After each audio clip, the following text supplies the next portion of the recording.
We start off with the two big stories driving the market action today, the COVID relief bill in Washington and a new strain of the virus spreading in the UK. Let's start with Elon Moy with the latest from D.C. Elon.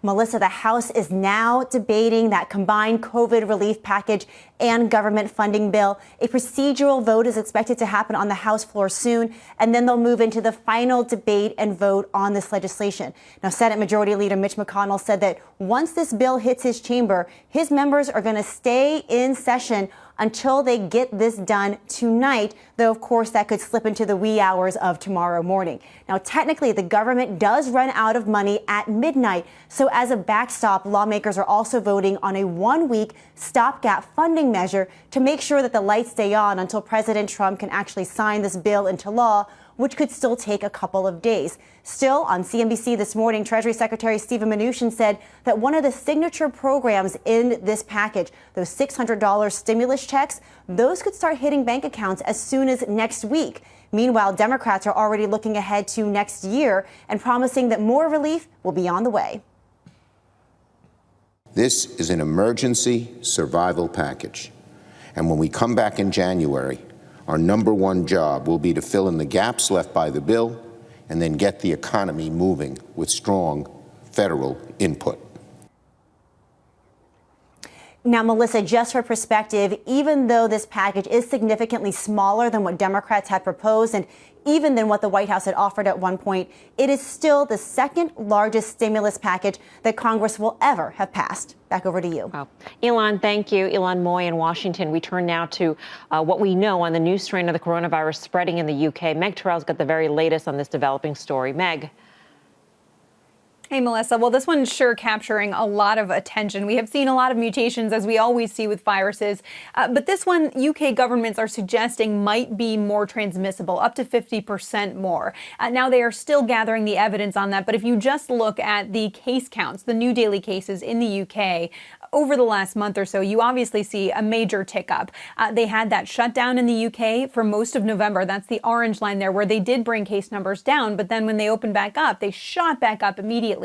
And they have said that this new variant of the virus is accounting for more and more of these new cases. So a major question, of course, is do drugs and vaccines that we have for the coronavirus still work against this strain? Which, by the way, there's no evidence, even if they think it might be more transmissible, no evidence that it is more virulent or pathogenic, causing worse disease. So in terms of the drugs and the vaccines, I reached out to Eli Lilly and Regeneron, which of course make the antibody drugs, both saying they expect from Lilly their antibody should maintain full activity. Regeneron saying they believe their cocktail will be effective, and they are doing lab work now to confirm that. Now, in terms of the vaccines, Moncef Slaoui weighing in today saying, essentially reassuring early signs, they need to do testing. BioNTech saying it's too early to draw any conclusions at this stage, but saying our vaccine's able to mount a strong and broad immune response.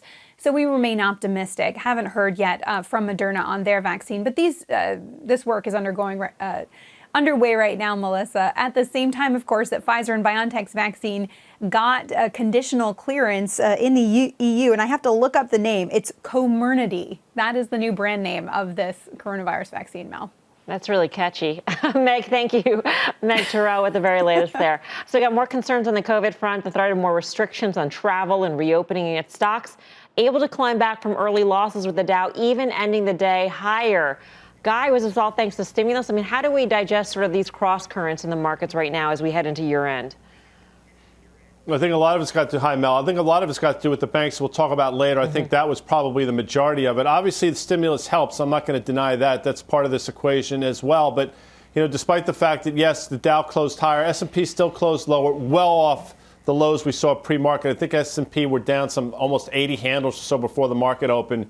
So it's a remarkable comeback. But the thing that stood out to me, and I'd love to hear what the other guys have to say, is the fact that the VIX, which we had pointed out a number of times, that 21 level had been support. I mean, that went to 30 in a heartbeat. You see how quickly risk comes back into the market. Despite the fact that the market did come back, the VIX still closed north of 25. I think that's your barometer. That's what you have to watch.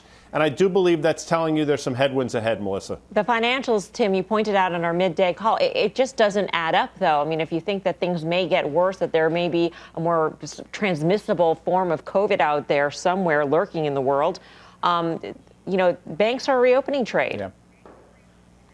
Yeah, and I'm excited, or I'm certainly very much looking forward to Chris Verone talking about the charts on the banks. But if you think about the fundamentals around the banks, remember how when we started at least getting through the lows of the crisis and recovering, or some sense of the other side, banks lagged badly, and the sense was we still don't know the damage to the banks. We know that also they're going to at least have headwinds coming from the Federal Reserve. So on Friday, the news that they can begin buybacks and their capital structures may have more freedom. It's just interesting to me that even in the worst of the downdraft this morning, the guy described where we were with the S&P and even with futures, that banks were still holding that great news from Friday, because banks were seen as representative of not only Main Street, which is very much impaired, but that there was at least some sense that banks really had a lot of credit concerns. So Friday's good news was a world where we're back to good, or sometime soon back to good. Okay, let's take the pressure off the banks and let them go back to their capital market structure. And it's just interesting that the market for the banks today, in the same way on the way up for the rest of the markets when banks didn't participate, banks outperformed today and shrugged off the news that the broader market took about the broader economy. So which signal do you accept more as a bigger tell, Jeff Mills? The VIX above 25, spiking as high as 30, as Guy pointed out, or the positive session in the banks? I mean, I think you have to pay attention to the VIX, right? I mean, it's been really buoyant around that 20 level. So I think in terms of a near-term correction, it's certainly possible, but it always is. But I continue to think the market's going to look at this particular episode of volatility that's driven by the virus or whatever we have going on a little bit differently. And I do think it comes back to the stimulus bill. We talked about this a number of weeks ago. I do think that the vaccine was a catalyst for actually getting something done by the end of the year. And, the bill's far from perfect, but the deal does have some size to it, and it also is front-loaded. So you're going to have $700 billion fall from the sky within the first 5 months of 2021. So, I mean, that's a big deal. And just to put it into perspective, it's about 1.9% of GDP over the next 2 years. That's similar to the main packages that we got around 2009, the financial crisis. So you have a lot of this going to consumers, a lot of this going to small businesses. It's not going to solve everyone's problems. And I don't think it's a catalyst for the market to go precipitously higher. But I also think it enables this narrative to persist, that we're seeing better performance out of some of the cyclicals, the banks. Small caps outperformed today, which is also very interesting. So I think all of that wraps together where the market thinks, you know what? We now have a little bit of a clearer path forward. We understand that the next quarter or so is going to be ugly. But if we look to 2021, things look a lot brighter. So I don't know that I'd be diving headfirst into, some of the more speculative reopening trades, cruise lines, things of that nature. But I do still want to be in quality cyclicals. In industrials, I think about stocks like Caterpillar, materials like Vulcan. You have $10 billion in highway spending in the bill. So that's where I want to be right now. If you did think that there could have been a solvency issue on the horizon on Main Street, Dan, this new bill helps with that a bit, with checks going to individuals, checks going to the unemployed, a new round of PPP potentially getting out there in short order. Yeah, I mean, it helps a bit. I think that's what you just suggested. The HEROES Act was passed, I think, 5 months ago, and it was to the tune of more than 2.25 times what we're passing right now. With all that time that's lagged, we know that a lot of our citizens and a lot of our small businesses, this is basically a survival package. This is not a stimulus package. So, all you have to do is go look at those jobless claims numbers over the last couple of weeks, the way they're ticking up. We looked at the November jobs data. It was not good. It's not going to be better in December. Usually you have all the seasonal hiring. Maybe you see them in Amazon and some of the logistics, that sort of thing, but retail makes up a huge component of that. It's going to be a pretty bleak few months here. So I just think that it's also interesting that the vaccine excitement has been somewhat muted by the logistics of deploying it. We've been talking about that for weeks. To think that that was going to be easy, it's just not going to be. And now this new strain, there's going to be a lot of questions about therapies and what might have to happen to these vaccines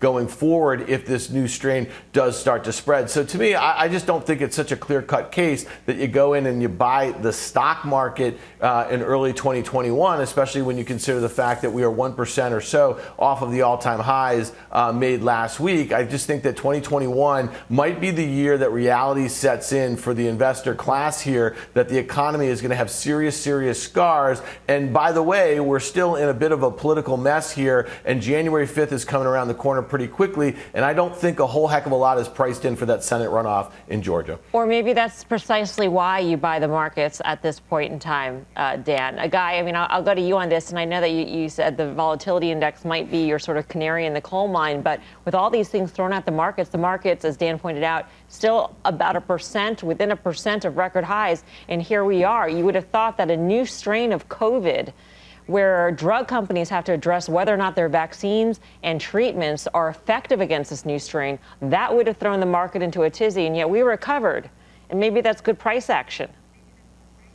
It's fantastic price action. We'll talk about the airlines in a second. I mean, the fact that the airlines didn't get walloped today is remarkable as well. I mean, there are a lot of things to like if you're bullish, no question about it. I'm not going to sit here. I can't deny it. I mean, the playbook has been now for over a decade that, when the market sells off, the Fed's got your back, it's backstop, risk comes back quickly, or the risk on trade comes back quickly. That's been correct, but there's so many warning signs out there, not least of which now, that Warren Buffett indicator that we bring up from time to time is now, I think, north of 183%, which is just historic. A lot of people say it doesn't matter. I think Jerome Powell pretty much said that last week. We had a very interesting conversation with Steve Leisman around that. So to me, it all comes down to the fact that the market is in belief that there's this backstop there. I'm not certain that's the case. And now we're closing in on close to $20 trillion of negatively yielding sovereign bonds across the planet. I mean, that's a troubling number. I think it represents almost 28% of all bonds that are traded. I mean, there's so many things out there to be worried about, yet the stock market is the ultimate judge. People look at that and say,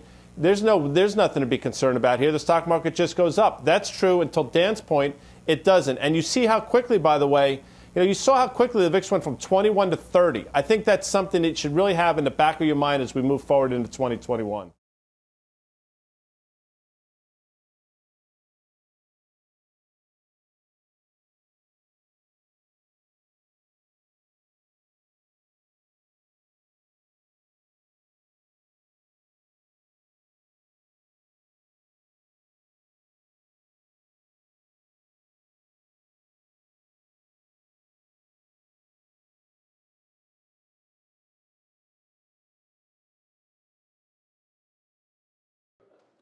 Shepard Smith here. Thanks for watching CNBC on YouTube.